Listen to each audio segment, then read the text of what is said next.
کہہ لیجئے زیادہ خواب بڑے دیکھنے پہ مجبور کرتی ہیں. تو جب آپ اپنے اندر کی آواز سنتے ہیں تو باہر کی آوازیں خود ہی مدھم ہو جاتی ہیں, اور اندر کی آواز اتنی لاؤڈ ہو جاتی ہے, آپ کو پتہ لگتا ہے, ریسرچ یہ کہتی ہے کہ تقریباً 5 طرح کے ٹیلنٹ ہر بندے میں پائے جاتے ہیں, اور آپ اگر ڈھونڈیں تو مختلف ادوار میں آپ کے مختلف طرح کے ٹیلنٹ نکھر کے سامنے آنے لگتے ہیں. لوگ آپ سے بڑا پیار کرتے ہیں اور انسپائریشن دیتے ہیں. میں ون آف دم. میں بہت عرصے سے آپ کو سنتا آ رہا ہوں, کوشش کرتا ہوں فالو کرنے کی.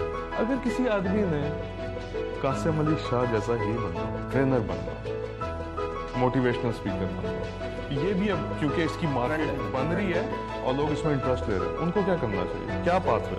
دیکھیں, یہ جو فیلڈ ہے پبلک اسپیکنگ کی, اس کے لیے 3 چیزیں بڑی ضروری ہیں. ایک, آپ کی کمیونیکیشن اسکل اچھی ہونی چاہیے. سو آپ پڑھا کے, آپ ریڈیو کر کے, آپ میڈیا کر کے کسی بھی طرح اپنی کمیونیکیشن اور پریزنٹیشن اسکلس کو اچھا کریں, نمبر 1. نمبر 2, آپ کے پاس ریلیونٹ کانٹینٹ ہونا چاہیے. اگر آپ پریپیئر نہیں ہیں, آپ نے پڑھا نہیں ہے, آپ کا مطالعہ نہیں ہے, آپ نے کہہ لیجیے اپنے آپ کو تیار نہیں کیا نالج کے اعتبار سے, یعنی ایک تو ہو گیا کمیونیکیشن اسکل جو ریلیونٹ چاہیے, نمبر 2 نالج ریلیونٹ چاہیے, نمبر 3 ریلیونٹ پرسنالٹی چاہیے. ریلیونٹ پرسنالٹی کا مطلب ایک ایسا بندہ جو اپنی ابلاغ کے ذریعے, اپنی شخصیت کے ذریعے, اپنی بات چیت کے ذریعے موٹیویٹ کر سکتا ہے. ہر بندہ نہیں کر سکتا.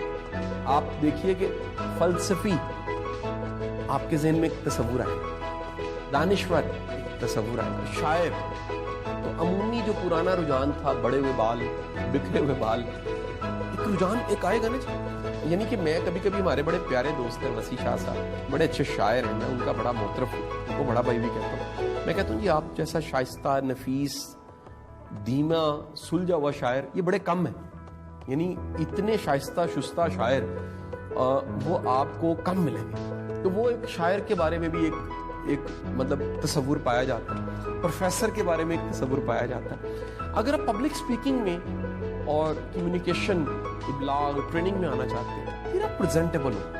اس کی کوئی ڈگری نہیں ہے, اس کی کوئی سرٹیفکیٹ؟ پاکستان میں ابھی تک کوئی ڈگری نہیں ہے. آپ نے کوئی کی, آپ نے سارا سیلف لرن. مزے کی بات ہے کہ دنیا میں بھی اس کے سرٹیفکیٹس ہی اویلیبل ہیں, ابھی تک پراپر اس کی ڈگریز انٹروڈیوس نہیں ہوئی, اور یہ آنے والے دنوں میں ہو جانی ہے. یہ ناممکن نہیں ہے. آپ سوشل میڈیا کو میڈیا سائنسز میں نہیں پڑھا رہے, کبھی سوچا بھی نہیں تھا آپ نے. آج آپ ایز سبجیکٹ پڑھا رہے ہیں. آپ نے, ہم لوگ یونیورسٹی میں ہوتے تھے 20 سال پہلے, تو جو کمپیوٹر کی سارے سبجیکٹس تھے وہ لوگ پڑھا رہے تھے جن کی ڈگری نہیں تھی کمپیوٹر میں, وہ خود امریکہ سے تھوڑے بہت کورس کر کے آئے ہوئے تھے.